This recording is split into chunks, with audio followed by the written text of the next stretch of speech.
Résultat, elle gagne 60 000 € par an.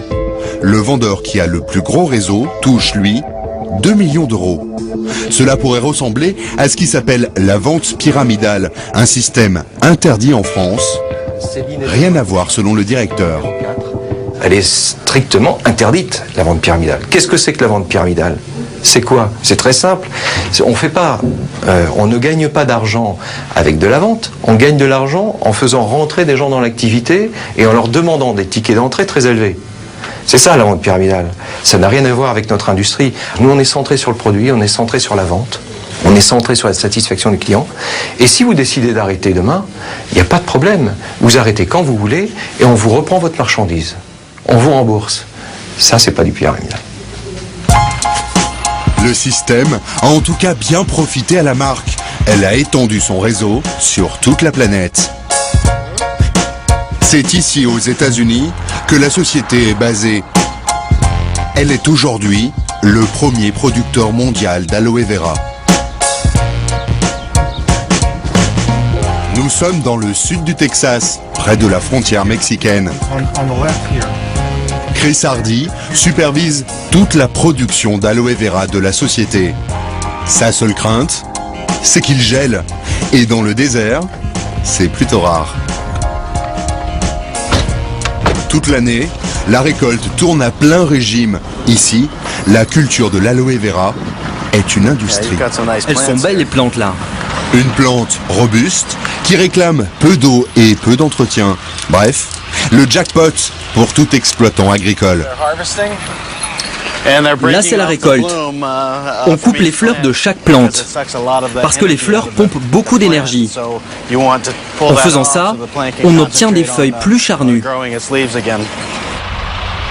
Chris n'est pas agriculteur de formation, mais ingénieur. Ce qui l'intéresse, c'est l'incroyable productivité de l'aloe vera.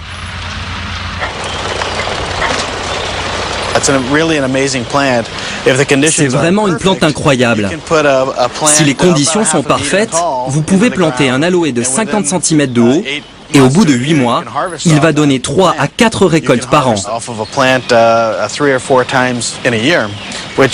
En tout, on cueille 12 millions de kilos d'aloe chaque année. 12 millions de kilos?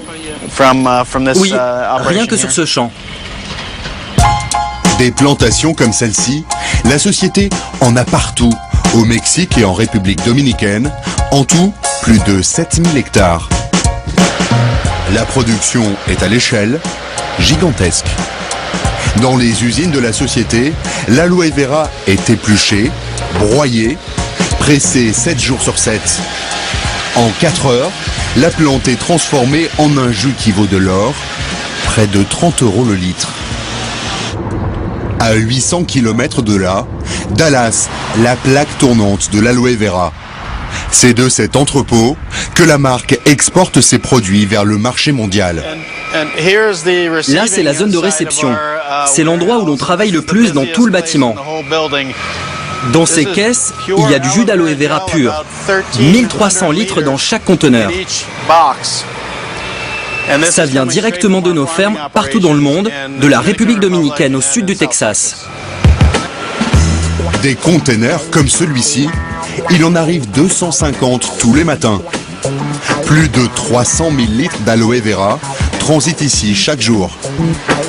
La société fabrique plusieurs sortes de boissons et des cosmétiques, tous à base d'aloe vera.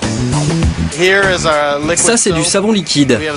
On a le meilleur savon liquide du monde.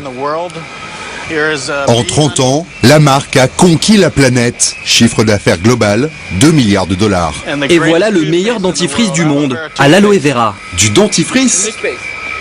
Oui, du dentifrice. Vous faites toutes sortes de produits différents avec l'aloe vera? On peut faire ce qu'on veut avec l'aloe vera. Tout ce qu'on veut? Tout ce qu'on veut. On peut tout faire et surtout, faire fortune. L'homme qui a lancé la mode de l'aloe vera habite à 2000 km de là, dans un décor de rêve.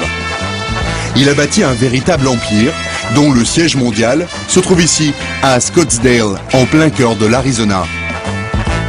Le roi de l'aloe vera, c'est lui, Rex Morgan. À 72 ans, Il est aujourd'hui une des 400 premières fortunes mondiales. Une vraie success story à l'américaine pour ce fils de fermier. Dans les années 70, la mode, c'est la vente à domicile comme Tupperware. Reste à trouver un produit. Son trait de génie sera cette plante au nom exotique, mais inconnue du grand public. En ce temps-là, quand on parlait d'aloe vera, les gens vous regardaient et disaient « Hein ?» Ils ne savaient pas du tout ce que c'était, alors que maintenant c'est un mot courant.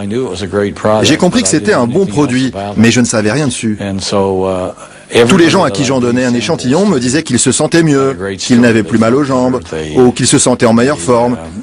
Donc vraiment, c'était le produit idéal. Et c'est comme ça que je me suis lancé. D'abord avec le jus d'aloe vera, à boire. Rex a senti le filon 40 ans avant les autres. Aujourd'hui, il a des filiales dans 140 pays et 10 millions de vendeurs à domicile pour écouler ses produits. Ces images tournées par la marque montrent les congrès géants qui réunissent chaque année les vendeurs du monde entier. Et en invité vedette, le premier d'entre eux, Rex. Ma philosophie dans la vie, c'est qu'il faut aider les gens à obtenir ce qu'ils veulent. S'ils veulent un petit revenu d'appoint, ou s'ils veulent une meilleure santé, grâce à moi, c'est possible. Et si les gens veulent devenir millionnaires, le meilleur moyen que je connaisse, c'est mon modèle marketing. C'est ce que font nos distributeurs partout à travers le monde. Lors de ces congrès, les meilleurs vendeurs sont récompensés. Rex, en personne, leur remet un chèque au montant exorbitant. Une pluie de dollars au parfum d'aloe vera. Jusqu'à plus de 460 000 €.